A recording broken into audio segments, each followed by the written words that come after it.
The sterile hum of the spaceship reverberated through the metallic corridors, a constant reminder of the advanced technology surrounding its crew. Inside the examination bay, the atmosphere was tense, more so than usual. Dr. Zorak, a renowned physician from the Zenthari race, stood tall, his reptilian skin shimmering under the harsh white lights of the medical bay. His amber eyes, piercing and analytical, scanned the room's various instruments and monitors. The case before him was unlike any he had encountered in his long career. A human, an elderly human, no less, had survived on the toxic wastelands of Solitar 9, a planet known for its unforgiving terrain and deadly atmosphere. The planet's air was laced with sulfuric gases, its surface coated in jagged rocks and acidic rainstorms that could dissolve flesh in minutes. Solitar 9 wasn't merely dangerous, it was deemed uninhabitable by the Galactic Consortium. Not even the most resilient species in the known galaxy dared to linger there for long. And yet, this 90-year-old human had been found alive after surviving an entire week. William Grayson sat quietly on the examination table, his wrinkled hands resting in his lap, his back slightly hunched but his eyes sharp, filled with a quiet determination that seemed out of place for someone his age. His silver hair, thinning and uneven, caught the overhead light, casting a faint halo around his head. His weathered face bore the marks of time, with deep lines etched into his skin, telling the story of a long and hard life. Dr. Zorak's clawed hand tapped against the holoscreen, which displayed William's vitals in real time. The readings were erratic, fluctuating between human standards and something else. Zorak couldn't make sense of it. By all accounts, William should be dead. His oxygen levels were dangerously low, his blood pressure fluctuated wildly, and his heart rate was irregular. And yet, he was sitting there calm, as if waiting for nothing more than a casual doctor's appointment. Remarkable. Zorak muttered to himself, his voice a low hiss that echoed in the small room. He glanced over at his assistant, a young intern named P. Thar, whose wide-eyed expression mirrored his own disbelief. P. Thar nervously adjusted the medical instruments, the metallic clangs seeming louder in the otherwise quiet room. "Doctor, these readings, they can't be accurate, can they?" he whispered, glancing at the holoscreen again, as if expecting it to correct itself. Zorak didn't answer immediately. Instead, he approached William, his elongated, scaly fingers reaching for the human's arm to take a direct blood sample. The needle pierced the skin, and Zorak withdrew a vial of crimson blood. Even this small sample felt heavier in his hand than it should have. William watched the alien doctor with mild interest, his blue eyes gleaming with a strange amusement. "You won't find what you're looking for, Doctor," he said, his voice steady but raspy with age. Zorak's eyes narrowed. It was the first time the human had spoken since he was brought aboard the ship, and the calmness in his voice irked the doctor. "And what is it that I'm looking for, human?" Zorak asked, his tone clinical, his voice lacking any warmth. William smiled faintly, the corners of his lips barely moving, yet there was a weight behind that smile, years of experience, perhaps even wisdom.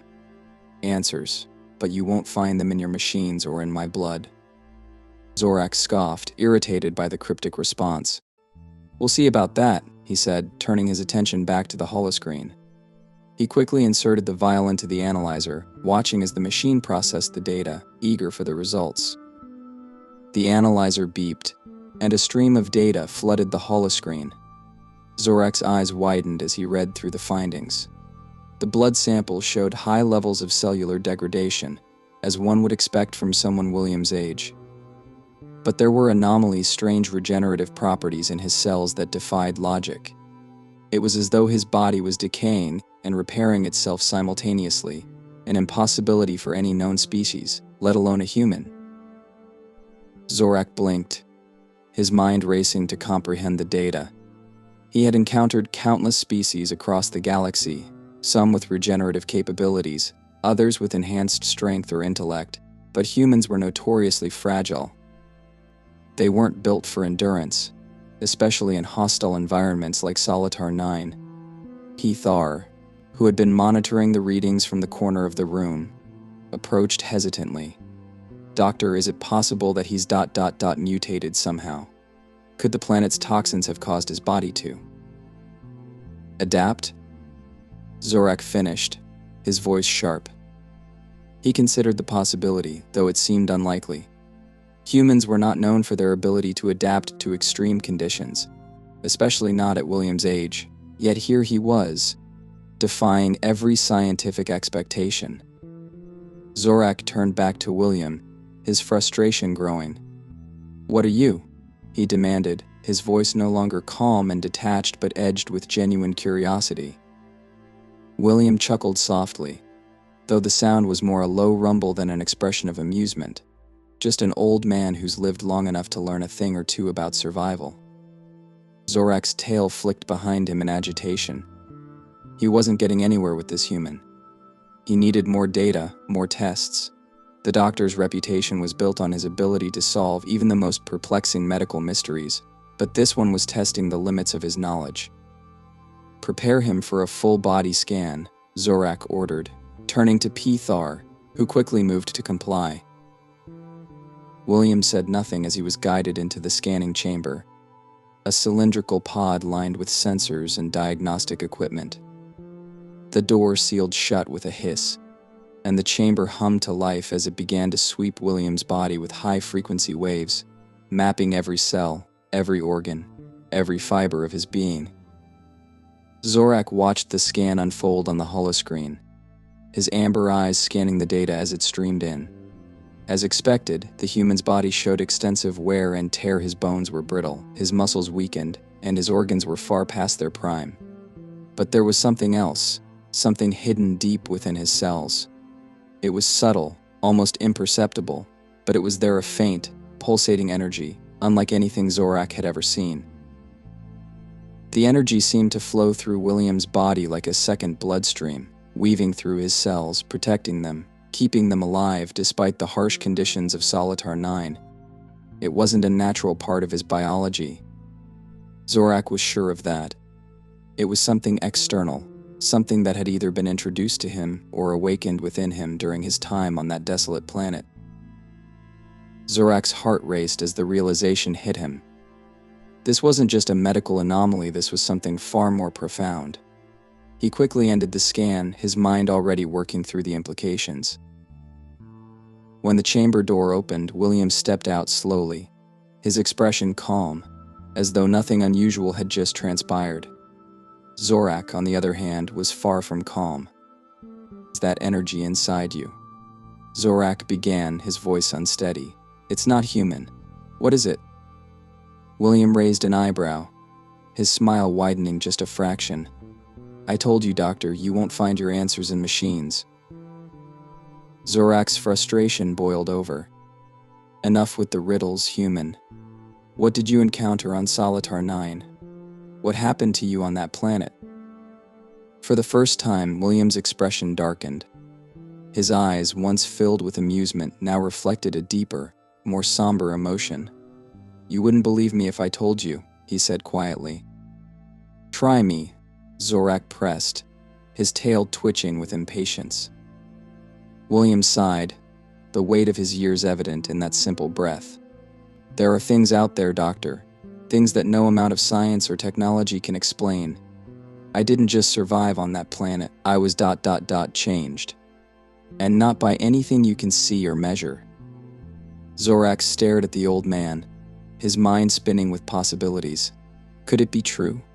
Could there be forces in the galaxy beyond even the most advanced species' understanding?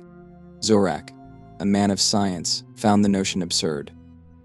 But the evidence was standing right in front of him, in the form of a 90-year-old human who had defied every law of biology and physics. Before Zorak could ask more questions, William's eyes met his, and the human spoke one final sentence that sent chills down the alien doctor's spine. "Sometimes, Doctor, survival isn't about the body at all. It's about the will to live." And with that, William turned and walked out of the examination bay, leaving Dr. Zorak standing in stunned silence, the holoscreen still flashing with data that defied explanation. Dr. Zorak paced the length of the examination bay, his mind buzzing with questions. The results of the scan kept replaying in his thoughts, overlaying the image of William's calm, weathered face. It was impossible. Everything he knew about human biology, about the limitations of organic life in the galaxy, had just been thrown into doubt. Zorak prided himself on his vast knowledge of xenobiology. He had studied the most complex species, from the Cathari, who could regenerate entire limbs in minutes, to the Gelari, whose gelatinous bodies could endure the vacuum of space. But nothing compared to the strange phenomenon he had just witnessed in William. The energy pulsing through William's cells was not natural. It didn't follow any biological pathway known to science, and it didn't adhere to the physical laws of cellular decay or regeneration. It was something else entirely, something more ethereal. And yet William sat there, completely at ease, as if he understood the source of his resilience, and had no intention of explaining it. Dr. Zorak couldn't let it go. He had to understand. He had to find out what allowed this old human to survive in a place where no other creature in the galaxy would have stood a chance. The doctor moved quickly to his console, bringing up the data from the scan. He zoomed in on the strange energy signature that had appeared deep within William's cellular structure. It was faint, but it was there, pulsing rhythmically like a second heart. It flowed through his bloodstream, reaching every corner of his body, enhancing his cells' resistance to damage, keeping his organs functioning despite the immense stress of age and the harsh conditions he had endured. Zorak knew that if he could isolate this energy, understand it, he could change the face of medicine across the galaxy. Imagine the possibilities: healing the sick, extending lifespans, making entire species more resilient. But the more he tried to make sense of the data, the more he realized that the answer wasn't in the numbers. Frustrated, Zorak leaned back in his chair, his long tail curling in agitation. He wasn't used to being stumped. He had solved some of the galaxy's greatest medical mysteries, but this was different. This wasn't just science. This was something beyond science, something intangible. He hated to admit it, but William had been right. He wouldn't find the answers in his machines. Zorak's frustration was interrupted by the sound of the examination bay doors hissing open. William entered the room again, his steps slow but steady, his posture still straight despite his age. He regarded Zorak with that same calm, knowing smile that had irked the doctor from the beginning. "I thought you'd be gone by now," Zorak said, trying to keep his tone neutral. He wasn't sure whether he was glad the human had returned or whether it would just prolong his confusion. William took a seat on the examination table without being asked, folding his hands in his lap. "I thought I'd give you some time to process. You scientists always need time to make sense of things." Zorak frowned. "And yet, here I am, no closer to an answer than I was before." William leaned back slightly, his eyes softening with a kind of quiet amusement. "That's because you're looking in the wrong place. You can analyze all the data you want, but some things can't be understood through numbers and tests." "That's absurd," Zorak snapped, his frustration bubbling to the surface. "Everything can be explained. Every phenomenon in the universe follows laws, patterns, systems. Even if we don't understand them yet, that doesn't mean they don't exist." William chuckled softly, a deep, throaty sound. "You sound just like I did when I was young, always needing things to fit into neat little boxes, always searching for an explanation." "And you're saying there isn't one?" Zorak asked, his tone sharp. "That what's happening to you is, what? Magic?" "No," William said, his voice calm but firm. "Not magic. It's something much simpler, yet much harder to quantify." He paused, as if considering how much he should reveal. "It's willpower, Doctor. The will to survive." Zorak's eyes narrowed. "Willpower?" He almost laughed. "That's ridiculous. Willpower can't keep you alive on a planet with toxic air and acidic rain. Willpower can't regenerate your cells or protect you from environmental hazards." "No, it can't," William agreed. "But it can push you to do things you didn't think were possible. It can drive you to survive when every logical part of you tells you to give up. That's what you're not seeing. The human spirit, the will to live, is far more powerful than any biological process you'll ever encounter. Zorak stared at him, struggling to reconcile what William was saying with everything he knew. Willpower? The idea that sheer mental determination could allow a 90-year-old human to survive on one of the galaxy's most inhospitable planets was preposterous. And yet, the data didn't lie. William had survived. Not only that, but he was sitting here calm and composed, while Zorak, one of the galaxy's most brilliant minds, was left with more questions than answers. How? Zorak asked finally, his voice softer now, less accusatory. How did you survive? William's eyes grew distant, as if he was recalling a memory from long ago. When I was young, I fought in wars.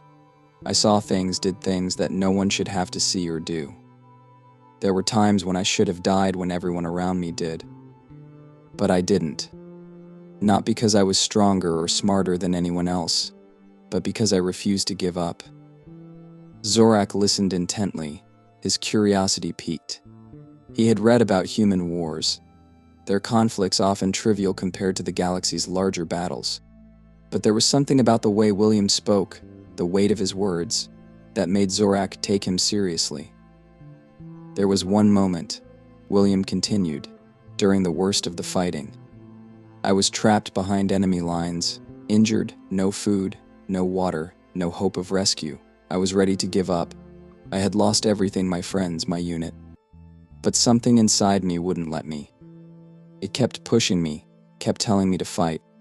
I don't know where it came from, but it was there, stronger than anything I had ever felt before. And you think that's what's kept you alive now? Zorak asked, skeptical but intrigued. William nodded. That same force, that same will, is what kept me alive on Solitar 9. The human body is fragile, yes, but the mind can endure far more than we give it credit for. Zorak was silent for a moment, processing William's words. Could it be true? Could the human mind, the human spirit, really be capable of such extraordinary feats? It went against everything Zorak had been taught, everything he believed. But William's survival was proof that there was more to the equation than just biology and chemistry. There's something else, William said after a long pause.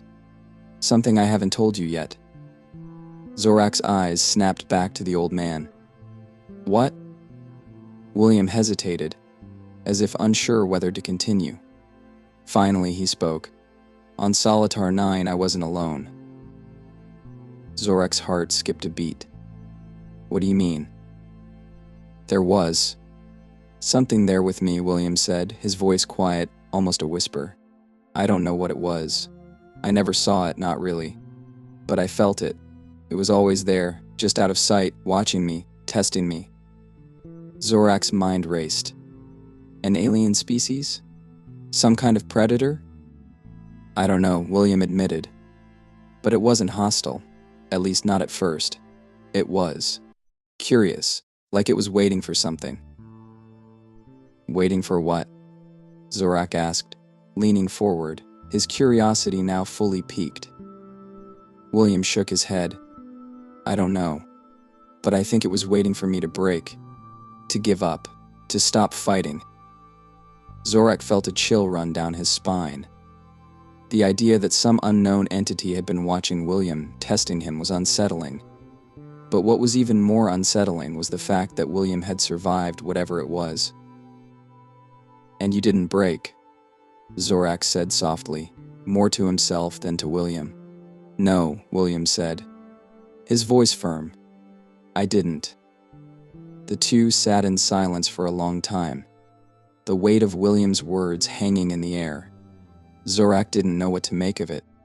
He was a man of science, a man who believed in logic and reason.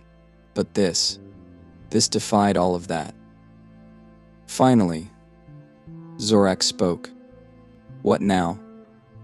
William smiled that same quiet, knowing smile. Now you have a choice, Doctor.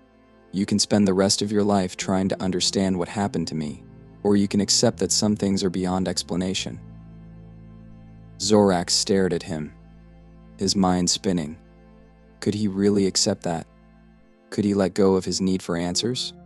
He didn't know. But one thing was certain: he would never look at humans the same way again. As William stood to leave, Zorak found himself asking one final question. What are you going to do now? William paused at the door, his hand resting on the frame. Live, he said simply. That's all any of us can do. And with that, he walked out of the examination bay, leaving Dr. Zorak alone with his thoughts and the mystery of the human spirit.